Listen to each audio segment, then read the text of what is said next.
Marvel Season 2 is here and brings with it a, quite frankly, disappointing amount of content. Only 8 kits, 2 maps, and a repeated catalog. Luckily, while the quantity isn't amazing, the quality is. The new maps are huge, with more paths than most other Splatoon 3 originals. Brillas have been buffed, and the Sorella Brilla has an amazing kit.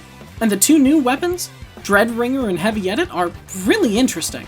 The Ringer is slow, but it slings 2 sloshes at a time, the damage of which quickly adds up to 90.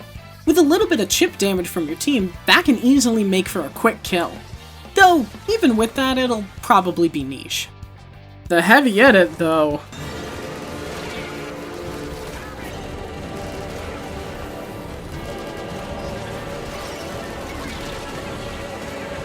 I still had charge, dude. This thing just came out a few days ago, and ooh boy, it's good. Is it broken? No, absolutely not. Is it meta-defining? Also no. But does it have some absurd strengths? Yes. For those of you not in the loop, this is the Heavy Edit Splout. The weapon itself is relatively straightforward with one simple gimmick. Its range is about 15.85 units and does 26 damage per shot, making it a 4-hit kill. Pretty standard for a Splout. It takes 120 frames or 2 seconds to hit a full charge, which is a tad slow for its range, but it fires shots at 4 frames per second and therefore splats in 16 frames of fire at 390 damage per second. However, once you hit a full charge, the weapon starts to fire even faster, at 3 frames per shot, bringing it to a 12 frame splat and 520 damage per second. This thing shreds everything on a full charge. Most other Splatlings fire at the standard rate of 4 frames per shot, the exception being the Ballpoint, which fires at 3 frames in its first stage and 5 in its second. While 1 extra frame doesn't seem like much, it adds up rather quickly. Let's compare it to the Heavy and the Ballpoint, 2 of the most common Splatlings in the meta at the moment. Heavy kills in 16 frames, and the Ballpoint, in its second phase at least, kills in 20. 4 to 8 frames doesn't seem like that much of a difference, but when you have multiple targets, those frames can add up. Let's assume an ideal circumstance. 4 players are in range and easy pickings for each of our Splatlings. Ignoring the time between targets, it takes the Heavy 64 frames to pick them all off, and the Ballpoint takes 80. But the Edit, it only takes 48 frames. It doesn't even take a full second. It kills in nearly half the time of the Ballpoint, and could even take out a 5th player before the Heavy finishes off its 4th. Looking at the raw numbers, Heavy's DPS is at a respectable 480, and the Ballpoint is at 360. In fact, almost all of the Splatlings fail to meet the raw DPS of the Edit. The only exception to this is Stage 1 of the Ballpoint, coming in at 560 damage per second. Even then, the Ballpoint can only keep up with that for 10 shots, making its actual DPS for the first second of firing 460. Now realistically, even with that high of DPS, a lot of shots are just gonna miss, even if only because you need to aim. But that fire rate contributes to much more than time to splat players. Objects are hit especially hard by this weapon. The Crab has 500 HP. The Edit shoots a shot every 3 frames. Each shot is 26 damage. In exactly 1 second, it's done enough damage to shred through every bit of HP the Crab has. A Booyah Bomb? Similar story. 470 HP, taken down in 57 frames.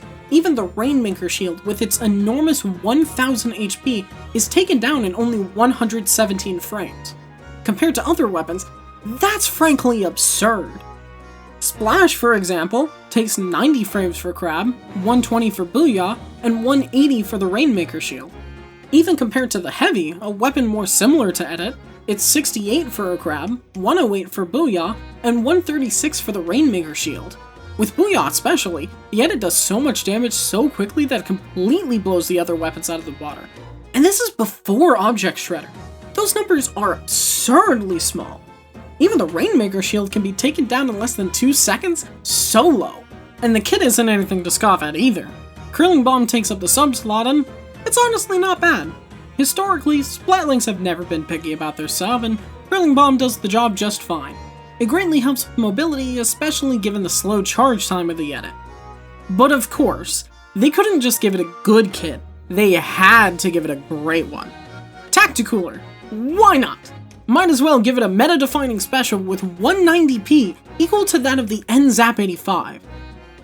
But you know what? It could never match the 85. It doesn't paint nearly as well, see?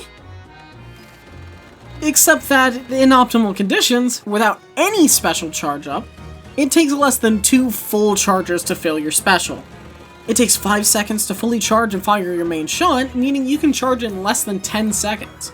In fact, in the best of conditions, even with the 10 seconds of cooldown after using the Sippies, there's only a few seconds with the special inactive. It actually makes for quite a good replacement for an 85 if you have a decent Splatling player. So let's get this straight.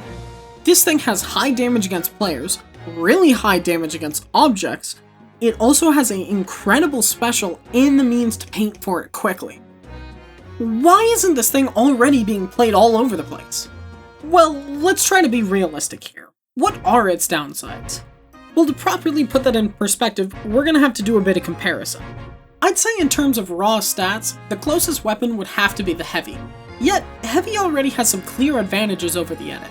For one, the charge time of the Edit isn't that good. Heavy only needs 75 frames, while the Edit needs an additional 45. 2 whole seconds for a full charge. That's quite a bit of downtime.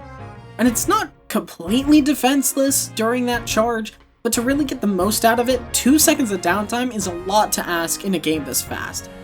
And it doesn't really have the range to make up for it either.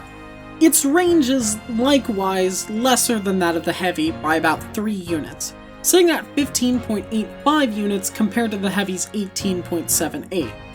In practical terms, it's not the most range difference, but it can make matchups with mid to long range weapons tricky to deal with. I mean, it's outranged by the Squiffer. It makes an already notorious matchup against chargers even worse. Pair that with the charge time, and you can quickly see the problem. It takes a while to get ready, and when it is ready, it doesn't quite have the range to do what it needs. Maybe the mobility of the curling bomb can help make up for it, but we're gonna have to see how that pans out. Genuinely, I love this thing. I don't play Splatlings myself, but whenever I get paired with one of these, it's great to play with. It's got some high highs, but at the same time, some really low lows. The DPS is nothing to scoff at, and if you need something to quickly demolish an HP special, there really isn't that much better. It paints well for a special that benefits its entire team too. At the same time though, the range and charge time leave a lot to be desired. The time spent charging means it's not having a direct impact on the game, and the range means that even once it's got that impact, it might struggle to actually do anything with it. Is it enough to kill the weapon? Probably not, but it might end up being relegated to a niche. As a weapon used against the Rainmaker shield, or possibly a comp with a lot of crabs, booyahs, waves, and the like, I could see it being really good, but outside of that, it could also really struggle to set itself apart from other Splatlings. On the other hand though, it has some insane strengths, and it can make this weapon a pain to go up against in the right hands. It could invalidate crabs, bubblers, and booyahs if positioned correctly, while still providing decent supportive roles for its team. Will it be enough? I hope so, but in reality, only time will tell.